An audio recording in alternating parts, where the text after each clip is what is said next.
Bonjour et bienvenue dans les chroniques de Lagakure, c'est Sébastien. Aujourd'hui, je voulais vous poser la question, est-ce que vous savez écouter les autres ?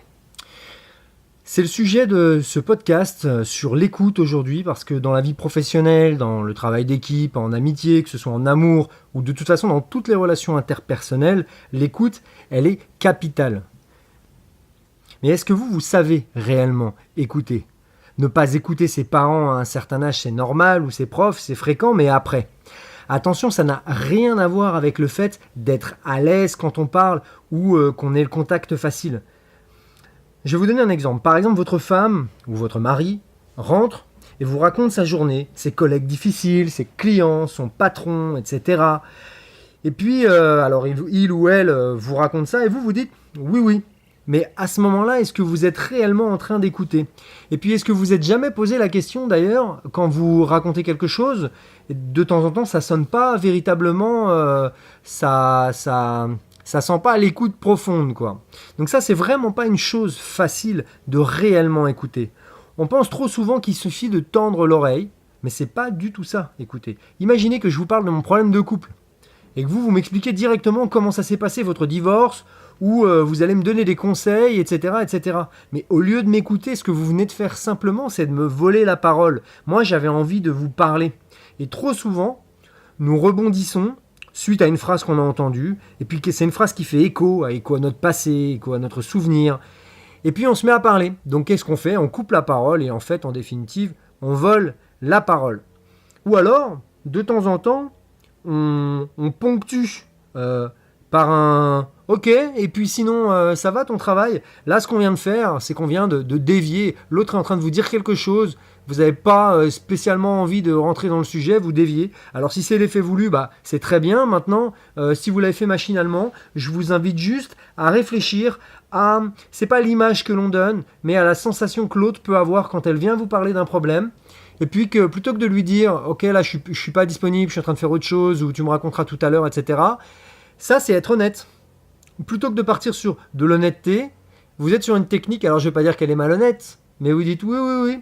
Et puis sinon, on parle d'autre chose. Ou sinon, tiens, oui, oui, et puis je vais te raconter ce que moi, j'ai vécu aujourd'hui. Tu vois, c'est beaucoup plus intéressant que ce que tu as à me dire. Donc, de temps en temps, on va vous faire aussi une leçon de morale. Ah, mais oui, mais c'est normal que tu te fasses voler ton téléphone si tu le laisses dans la voiture, etc. Imaginez, vous venez dire que vous êtes fait piquer votre téléphone. Déjà, vous n'êtes pas vraiment sympa, vous vous êtes fait casser le carreau de votre voiture, et puis on vous a volé votre téléphone. Déjà, vous avez un petit peu...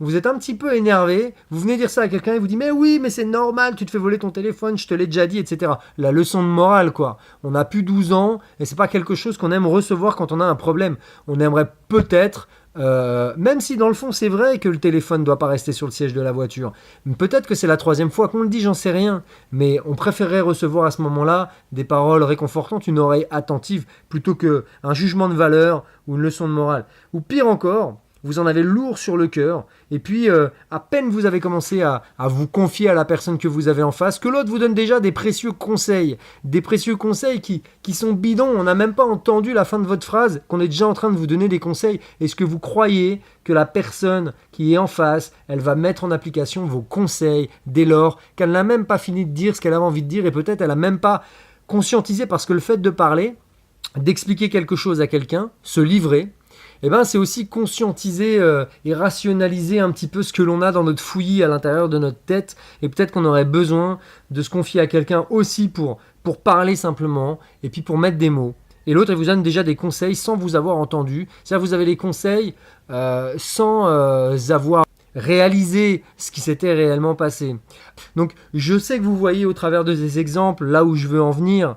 Vous vous êtes peut-être reconnu là-dedans, ou vous reconnaissez quelqu'un, peut-être que vous reconnaissez même un proche, votre mari, votre femme. C'est évidemment très souvent le cas des problèmes de couple. Ce n'est pas forcément toujours un problème, mais évidemment on se confie beaucoup plus avec son mari ou sa femme. Donc on est, comme il y a beaucoup d'informations, on a une probabilité plus importante de commettre des petites erreurs d'écoute. Ça peut être aussi des mots échangés avec des collègues. Alors je sais que vous allez reconnaître forcément des gens de votre entourage, c'est normal. Tant qu'on ne sait pas qu'il y a une façon d'écouter, on est dans une phase qu'on appelle inconsciemment incompétent. Ça veut dire que nous ne savons pas que nous ne savons pas. Nous ne savons pas que nous ne savons pas. Donc ça ne nous empêche pas de dormir, du coup c'est l'avantage. Mais on ne sait pas écouter les autres et pire encore, on ne sait pas qu'on ne sait pas écouter les autres. Donc une fois qu'on a compris qu'il est important d'écouter les autres et surtout de savoir écouter, là vous allez véritablement grandir et le regard des gens et la sensation que les gens vont avoir pour vous va considérablement changer simplement parce que vous devenez une oreille attentive. Je dis pas vous devenez une éponge et vous êtes, quand on vient vous voir, comme le psy, allongez-vous et racontez-moi ce qui va pas. C'est pas du tout ça. Mais simplement, quand on sait écouter, vous pourrez faire ce cadeau dans les moments que vous souhaitez ou alors pour les personnes que vous souhaitez. L'écoute, c'est perçu comme une marque de sagesse, d'humilité, de bienveillance. Et c'est exactement ça. Vous allez, au travers de ça, non seulement soulager des gens parce qu'ils avaient besoin de parler, mais vous allez augmenter un petit peu votre aura. Vous allez augmenter ça, les gens vont vous voir comme quelqu'un de plutôt bienveillant, de plutôt sage. Même si vous n'avez pas prodigué des conseils, bien au contraire, c'est là qu'on va vous voir un petit peu dans la sagesse, parce que vous saurez prendre un petit peu de recul. Et de temps en temps, quand on est un petit peu dans le rush, dans l'émotion, on va voir quelqu'un qui déborde d'énergie et qui va nous redire faut faire ci, faut faire ça, faut faire ça. On va ressortir complètement brouillé de cette conversation, on sera complètement emmêlé sur ce qu'il faut faire, ce qu'il ne faut pas faire. Peut-être que si vous aviez trouvé une oreille attentive et quelqu'un qui a un petit peu de technique, comme on va le voir dans pas longtemps, vous auriez pris du recul et vous auriez trouvé peut-être un peu vous-même les solutions parce que vous auriez été aussi assagi par rapport au comportement de l'autre et à la façon dont il a prêté son oreille attentive. Donc je vous disais, l'écoute, ça s'apprend, bien sûr. Il n'y a pas ceux qui sont nés, c'est comme toujours, il n'y a pas ceux qui sont nés avec les codes de la communication et les autres. L'écoute, la vraie écoute en profondeur, c'est une démarche volontaire qui n'a rien de passif. Écouter, c'est pas seulement entendre, c'est décider de se rendre attentif, décider de se rendre disponible pour les autres. Donc depuis les années 50 est né un principe qui s'appelle l'écoute active. Et l'écoute active, c'est vraiment un miracle, moi je dis, en termes de communication. Moi je le définis comme l'art d'écouter. Ça permet de mieux comprendre les autres. Ça permet de mieux se comprendre soi. Ça permet de désamorcer des conflits inutiles des fois. En tout cas, ça vous laisse le loisir, ça vous laisse le choix de savoir si vous désamorcez le conflit ou pas. Donc pour bien écouter, il y a des techniques, ça s'apprend. Mais pour illustrer mes propos, je vais vous donner quelques exemples. Le premier exemple, c'est interrompre quelqu'un en lui coupant la parole. Oui, je sais ce que tu vas dire, et là vous continuez. Ça, c'est pas écouter.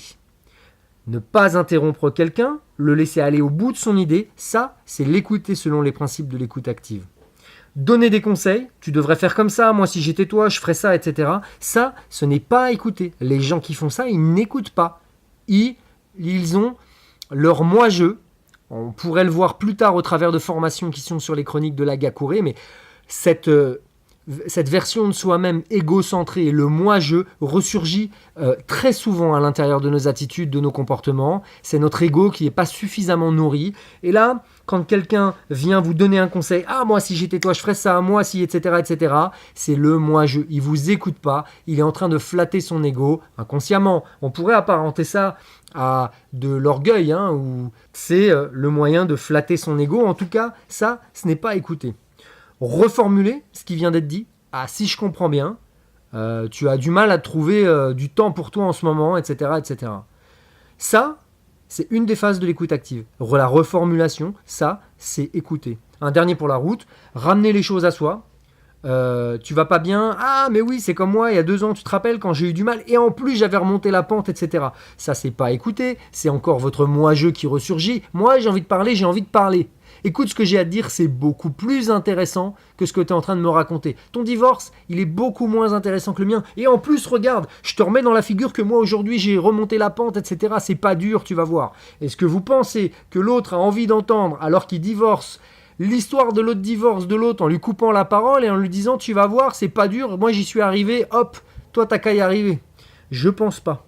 Donc écoutez, c'est peut-être le plus beau cadeau que l'on puisse faire à quelqu'un. C'est une façon de lui dire tu es important pour moi, tu es intéressant, je te consacre du temps, je suis heureux que tu sois là, je suis là pour toi. Évidemment, on n'est pas toujours dans cette attitude, on n'a pas toujours le temps, mais il faut vraiment être vrai dans nos relations. C'est une des marques très importante. On l'utilise beaucoup en management aujourd'hui. Un des points clés d'être un leader, et notamment un leader charismatique, c'est d'être vrai. Ce n'est pas forcément de faire comme tout le monde, ce n'est pas forcément faire ce que les autres disent, c'est juste y réfléchir, trouver notre solution et agir, j'ai envie de dire, en conscience, et puis agir comme l'on est. Donc être vrai, c'est vraiment très important.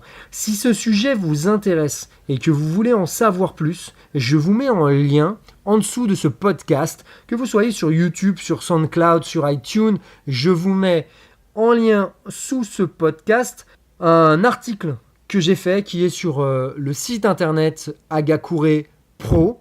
Et puis je vous mets aussi en lien un lien vers une formation sur l'écoute active, c'est-à-dire que vous allez pouvoir bénéficier, pour ceux qui vont opter pour cette formation, vous pouvez aller visiter la page, ça ne vous engage à rien, il y a juste la description de cette formation, vous verrez bien si vous avez envie d'aller plus loin ou pas, mais l'écoute active, ça révolutionne quand même pas mal la vie, quoi, hein. Je vous ai mis un extrait d'ailleurs de cette formation dans la page de vente. Donc si vous cliquez sur l'accès à la formation, vous arriverez sur la page de vente avec un extrait. Vous aurez le prix de cette formation sur cette page-là et vous verrez bien ce que vous avez envie de faire. Mais simplement, ce que j'avais envie de vous dire, c'est que quand on a travaillé à travers d'une formation, à travers d'un petit parcours comme ça, autour des pièges de la communication, des pièges de l'écoute, quand on a vu que notre moi-je dont je vous parlais tout à l'heure pouvait poser un problème régulier, qu'on l'a conscientisé, c'est-à-dire que quand on commence à en avoir pris conscience, on n'agit plus du tout de la même façon que quand on ne sait pas que l'on ne sait pas. Quand on aura pris conscience que le moi-je est un des facteurs, parce qu'il y en a plusieurs qui vient couper court à une bonne communication, une bonne écoute, et quand on a compris qu'il y avait des méthodes pour pouvoir écouter, dont la reformulation. On entend souvent qu'il faut reformuler. Oui, il faut reformuler, mais comment ? Je vais vous donner quelques recettes au travers de cette formation. En tout cas, l'écoute active, c'est un formidable outil qui va vous permettre d'améliorer mais considérablement la qualité des relations que vous avez avec les autres. Vous allez pouvoir faire ce cadeau et vous allez, si vous partez sur cette formation, vous rendre compte rapidement que les autres ont tous autour de nous des problèmes de communication. Là, il faudra être un petit peu humble. Simplement, c'est une attitude, l'humilité que j'aime bien. Il faudra être assez humble pour comprendre que vous avez pu bénéficier de ces formations et eux non. Donc, sans leur refaire une leçon de morale sur ce qu'ils auraient dû dire ou ce qu'ils auraient pu dire, votre attitude peut-être les conditionnera aussi. C'est aussi l'objet de cette formation. C'est que vous travaillez sur vous parce que les autres ont besoin, les autres qui vous sont proches, vos maris, vos femmes, vos enfants, vos collègues de travail ont besoin de vous, comptent sur vous probablement, et ont besoin de vous en pleine forme, en pleine santé intellectuelle, et notamment l'écoute active contribue à tout ça, et contribue aussi à travailler sur la confiance en soi. Et l'estime de soi, c'est quelque chose de terriblement important, parce que les gens ont besoin de s'appuyer sur vous, en pleine forme, dans la meilleure version de vous-même. On a le droit d'évoluer, on a le droit toute sa vie de travailler sur soi. On apprend à faire la cuisine, on apprend des langues, et bien souvent, on va jamais dans le registre du développement personnel ou de l'écoute active, par exemple, ou de la programmation neurolinguistique, ou de la confiance en soi, etc. On va jamais dans ce registre-là, et on préfère s'acheter des fois une connerie quand on a été dans un magasin multimédia, alors que pour le prix d'un petit article, je vous parle pas d'un prix hallucinant, vous pourriez à chaque fois travailler sur quelque chose qui contribuerait à vous rendre une meilleure version de vous-même. Si ça vous intéresse, c'est en dessous dans la description de ce podcast. Je vous dis à très bientôt. Prenez soin de vous. C'était Sébastien sur les chroniques d'Agakure.